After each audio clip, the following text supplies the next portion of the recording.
Well, ladies and gentlemen, I know you're tuning in to find out what the latest is in the conflict. And, well, the conflict is actually expanding beyond the US and Israel. The conflict between Iran and the US and Israel alliance is widening and starting to pull in other countries. Regional tensions are rising and diplomatic alliances are shifting, and the war is now affecting global markets and international politics.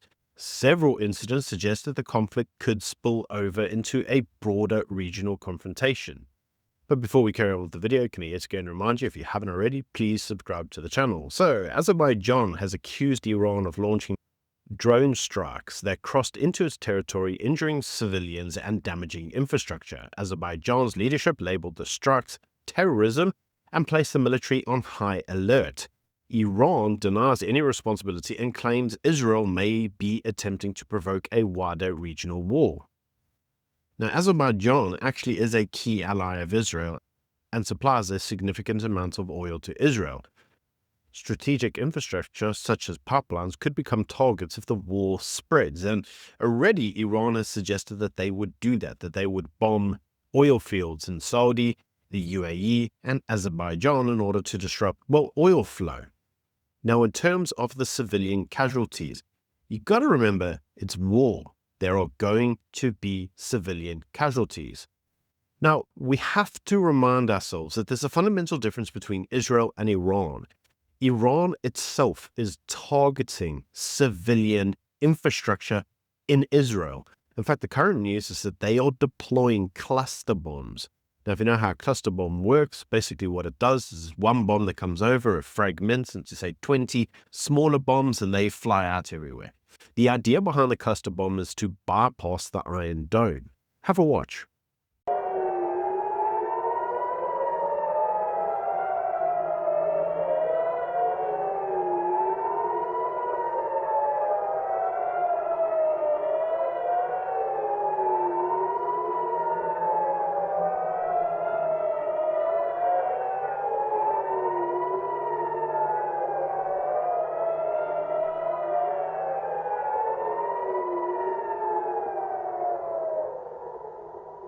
Now, in contrast, Israel and America are attempting to go out of their way in order to avoid hitting any form of civilian infrastructure. However, one of the tactics that we've learned from the Gazan war is that many of these Islamist-type regimes do use civilian infrastructure to hide behind. And what's very interesting is that Iran is not hiding that. Iran is openly showing that they are hiding in schools and are housing a lot of their military hardware in schools. Now, we've all heard about the breach of the international law and the international peace and the international what. But what we don't often hear about is how Iran is directly breaking international law by housing military hardware in civilian infrastructure. Have a watch.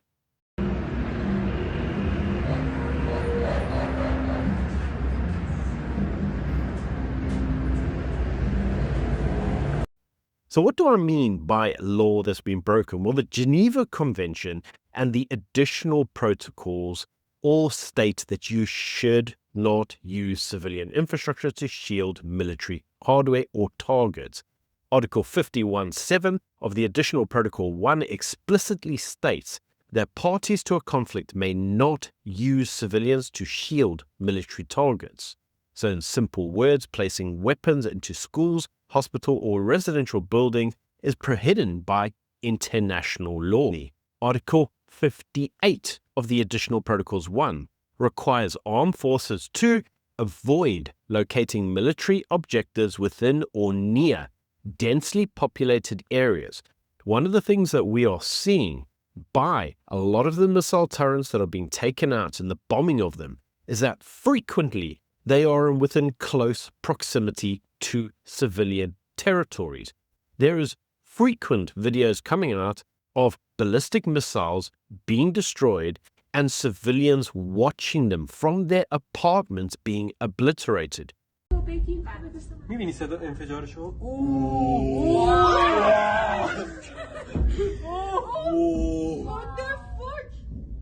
من اینا رو فقط تو Call of Duty دیدم.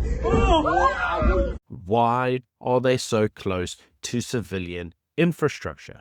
Now, Article 58 also requires that you must remove civilians from the vicinity of military objectives where feasible to avoid civilians becoming targets. So military assets should be kept away from civilian infrastructure whenever possible. Is that what they are doing? No. I've shown you the video. They are deliberately using civilian infrastructure to shield themselves.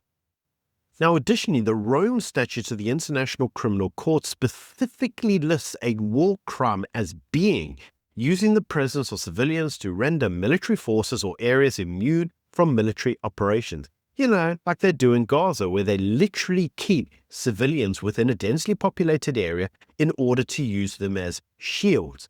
That is a war crime, but we don't hear about these war crimes, do we? We hear about the selective application of the international law time and time again. In this instance, yet again, it is being selectively applied. Why is all of this important? Well, reports have emerged that a girls' school in Iran may have been hit in an airstrike. Now, I've already covered this. The news around this school that's been bombed, very hard to determine. Now, Iran went to the UN and complained that 150 of its schoolgirls had apparently died at this school. Now, US investigators are examining whether American forces may have been responsible or whether they hadn't even targeted this area. So why is this important? Why are they attempting to say that all these kids have been killed? Well, because Iran understands that in terms of the global war, propaganda will be required in order to shift global opinion and the legitimacy of the war. The more civilian casualties there are, the more the global opinion shifts against the aggressors, in this instance, the United States and Israel. We've seen how this works already. We've seen how it worked in Gaza. Do not forget that Hamas invaded Israel. They killed 1,500 in brutal attacks of their citizens, but it was Israel that ultimately was vilified because of the shift in the international opinion, courtesy of the propaganda pushed forward around the genocide, of which South Africa had a key role to play in that by taking Israel to the ICJ. Now, in other news, as I've said, key countries are turning against the Iranian regime. Now, one such country is Lebanon, and Lebanon has banned all Islamic Revolutionary Guard activities within their territory and vowed to arrest any Guard members found in their country. This itself is a drastic shift. As I've said in frequent videos, many of the Gulf countries have been terrified of moving against Iran for some time, and now that movement is being made against Iran, they're not holding back anymore. But that's not going to stop the usual propagandists from denying the war and saying that those engaged in it are unlawful and committing war crimes, such as South Africa's Person of the Year, Francesca Albanese, who I myself have covered in numerous videos, and I do mean numerous videos. Now, Francesca Albanese has suggested that the war is unlawful and that the perpetrators, in other words, the American President Donald Trump and obviously Netanyahu in Israel, should be referred to the IRGC underneath the Rome Statute and should also be pushed forward to the Hague for prosecution. Now, this chick here is proper mental, right? Which is why, if you've been following any of my videos, you'll know that she has come under significant criticism for many of her anti-Israeli comments and the frank anti-Semitism that this woman seems to exude at all times. Now, this is extended to the Islamic Republic of England, because Britistan has also come out and suggested that basically she should be fired from her job for being, well, frankly terrible and a propagandist. So when the Islamic State of Britistan goes and also condemns her, you know you've got a problem. So why exactly has this all become problematic? And linking it back to the story about the schools, well, because one of the people pushing forward the propaganda around the school, remember the school death? Was this chickie. Yep, Francesca Albanese shared a fake AR-generated image of 165 coffins of schoolgirls that apparently showed all the war crimes occurring in Iran. This is a person who South Africa said her report on the Palestinian territories was revolutionary and amazing. And they wanted to platform her like there were no tomorrow. And here she is spreading AI-generated propaganda. This chick has no shame. But I want to go back to what I said. You need to remember that the territories in the Gulf are not fans of Iran, because Iran is responsible for killing so many of their individuals through its funding of its proxies. Now, you don't have to take my word for it. How about the daughter of the former Iranian president? I mean, I think she knows something or other about how Iran works. Why don't you have a listen to what she has to say? چرا؟ چون الان ما خودمون از اسرائیل، از آمریکا، از هر جا که ما میریم تو دنیا بدن، از رژیم پهلوی دیگه ما نمیتونیم بگیم اسرائیل بده، شاه بد بود، اون بد بود، این بده، اون بده. چون الان فعلا خودمون از همه بدتریم و بلاهایی که داریم سر مردم خودمون میاریم تو همه زمینه‌ها هیچ کدوم از اینا به این میزان نیوردن. حالا اسرائیل رو که گفتم دوست دارم اینو بگم. ببینید شما آمار کشته‌های سوریه، فقط کشته‌هاش، حالا آواره‌هاش و تخریباش و مهاجرینش اینا رو کاری نداریم، 500,000 نفره که به حال ما تو این قضیه نقش داشتیم. یا یمن الان ببینیم 7 سال جنگ داخلیه که ما تو این قضیه نقش داشتیم و ما داریم مسلمان کشی را انداختیم. شما مجموع کشته‌های فلسطینی‌ها توسط اسرائیل رو اگر حساب کنید، من بعید می‌دونم به مثلا 100,000 یا 200,000 تا هم به تازه برسه. برای ما الان مسلمان کشیمون بیشتر از اسرائیل شده. Now, just to be clear, that exact interview came from 2022. It's not a recent interview. This is what they've known in that territory for some time. The involvement that Iran has had in destabilizing that territory has just been horrendous. So you would be forgiven for thinking that everybody universally recognizes that Iran is not the good guys. Well, not the ANC, because the ANC's first Secretary General decided that she would share a big thing on her social media around how she was going to go sign the book for the Ayatollah and the condolences. Like, who cares who this chick is? You ever heard of her? I haven't. It's just freaking publicity stunt of some stupid idiot. So said stupid idiot then dressed up in like Palestinian gobs, because this is all we do now, we LARP. A massive, huge LARPing, went off to the Iranian embassy and signed some condolences books with full gobs of like, oh, we stand in solidarity, whilst wearing Iraqi clothes, because that's where that gob comes from. It's from Iraq, it's not actually from Palestine. But what this shows you is that these LARPers just have zero, there's nothing going on here. And I've got to be honest and say, as a South African, I'm deeply ashamed to see these freaking retards. But you know who else is freaking retarded? Well, the Secretary General of the actual ANC, Fikile Mbalula, because he's also continuing to share all of the great things that Iran did, such as the Iranian monarchy supplied 90% of oil to apartheid, and after the revolution came in, they supplied nothing, and that's who your friends are. And like, hey, these brilliant Iranians, like, these guys have no shame. They just have zero shame. It's also zero awareness of what's going on, because let's be honest, Donald Trump will turn his attention to us next, and so will the diplomatic order, because everybody will remember that South Africa sided with yet again another bad guy. I mean, it's just what we do now. Now, Donald Trump has reportedly stated that the US should have influence over the next Iranian leader, whoever that is. Now, he rejected the idea that the Ayatollah's son could become the next supreme leader, and Trump warned that the US may need to return to war with Iran within 5 years if the situation hasn't resolved itself. Trump doesn't actually want to have boots on the ground, and the current suggestions are that maybe the Kurds will invade from the side and usher in regime change. Now, this shows you that key US strategy is about shaping Iran's political future, not just around the current leadership. Now, Canada's Prime Minister described the conflict as a failure of the international system, and if you're already watching this and we've got this far in the video, I'm sure you're like rolling your eyes at this point and you're like, international law, who cares?